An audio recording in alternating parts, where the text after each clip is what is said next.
Hello everybody! Samahan niyo akong pupunta tayo ng BFS Global para mag-process tayo ng visa natin dito sa Hong Kong. So from Admiralty, sakay lang kayo, mag-interchange lang kayo papuntang Fortress Hill dahil yun nga lang yung malapit lang doon sa ating pupuntahan na building na para sa ating visa. Actually, galing ako ng Taipo, so sumakay ako papuntang Admiralty at nag-interchange ako papuntang Fortress Hill. So yun, tara na! Let's go guys! Just find the exit and pupunta na tayo. Samahan nyo ko. Follow nyo lang yung aking video para makarating tayo doon sa ating pupuntahan. So from here, sumakay lang kayo ng escalator papuntang exit. So before that, tingnan muna natin yung view at mag-ingat tayo sa ating pagsakay dahil nga po minsan ay crowded talaga dyan at medyo mataas yung escalator na yan. So papunta na tayo dyan sa exit at makikita natin yung 7-Eleven dyan pagliko doon sa may bandang dulo. So pag makarating na kayo dyan, makita nyo na yung exit at exit lang kayo dyan, dumiretso lang kayo doon sa may exit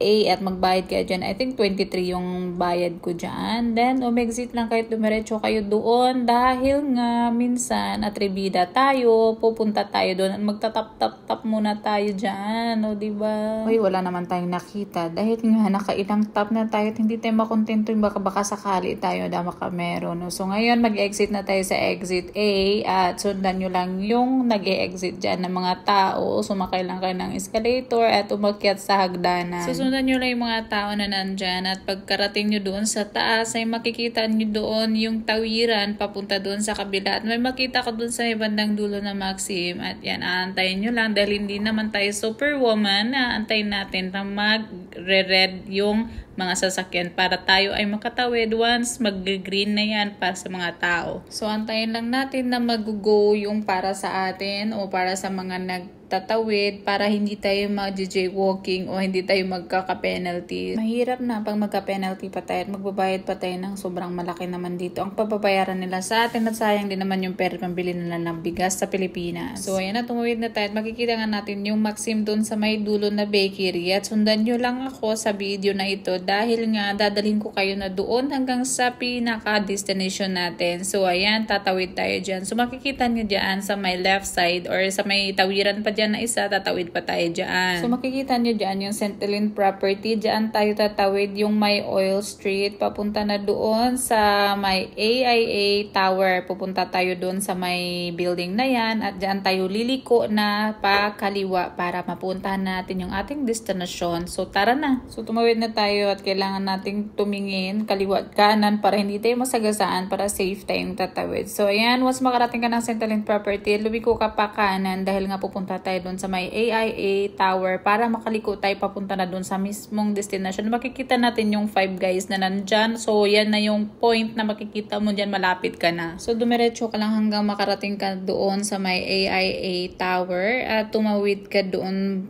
pa rin. May isa ka pang tawiran na nandyan. So makikita mo nga yan na yung palatandaan mo na medyo malapit-lapit ka na sa katotohanan. So tara na, tumawid tayo at lumigaw tayo pakaliwa. So pag masundan nyo to, makikita nyo dyan may Starbucks pa dyan o kung ano pa yung makikita mo dyan, may Petron. So makikita mo doon sa may bandang dulo na may Petron na doon. Yun na yung kasunod ng Petron na yan. Ayan na yung building na ating pupuntahan. So ayan, may sushi ka makikita dyan. Tumawid ka lang, diretso ka lang or ano ba, nabubulol na ako. Charot. So, ayan. So, nakita nyo na yung Petron na yan. So, ayan. Malapit-lapit na tayo. Medyo excited na tayo dahil nga lumiko na tayo. At ayan. Ayan, sundan nyo lang ako. Dahil pagka next na yan, ayan na yun. Marang nasa dulo-dulo na talaga tayo. Kumbaga, nasa end na tayo na nandyan na yung destination ng ating pupuntahan at excited para sa ating visa.